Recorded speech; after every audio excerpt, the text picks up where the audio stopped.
Derniers instants avant le grand pas. Miguel Ángel, 27 ans, est nerveux, un peu hésitant. Il est latino-américain, élevé dans la tradition catholique, mais aujourd'hui, il va se convertir.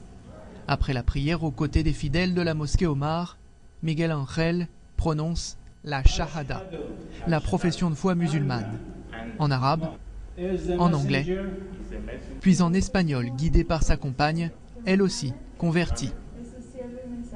Pour Miguel, c'est un retour aux sources de la culture espagnole, marquée par l'influence des Maures. Nous autres latino-américains avons des racines arabes, donc il y a un lien de fait entre ces deux cultures. En tant que latino, je ne vais pas vers l'islam, je reviens à l'islam. Lisbeth, Chourouk de son nom musulman, est d'origine mexicaine. Lors des cours d'initiation à l'islam le dimanche à la mosquée, c'est elle qui traduit pour le groupe. Selon elle, l'islam a toutes les qualités du catholicisme, sans ses défauts.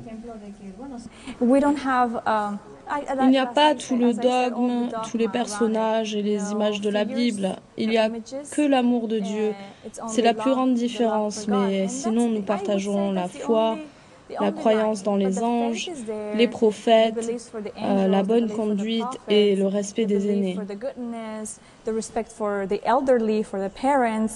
Comme Miguel Ángel et Lisbeth, des milliers de latino-américains ont récemment épousé cette religion aux États-Unis. Un phénomène qui a pris son envol après le 11 septembre, mais qui reste difficilement quantifiable, car il a parfois lieu loin des regards. L'islam s'est propagé dans les prisons.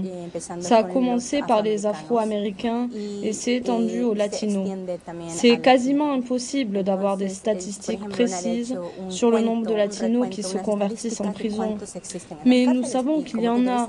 Et comme vous le savez, aux États-Unis, les minorités les plus représentées en prison sont les Noirs américains et les Hispaniques. Selon cette association, les latinos convertis seraient entre 40 000 et 70 000 au total dans tout le pays.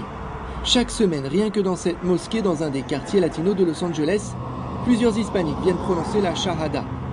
Selon l'imam, ils ont trouvé dans l'islam une nouvelle communauté de valeurs proche de celle que leurs familles ou qu'eux-mêmes ont quittée pour venir tenter leur chance aux États-Unis.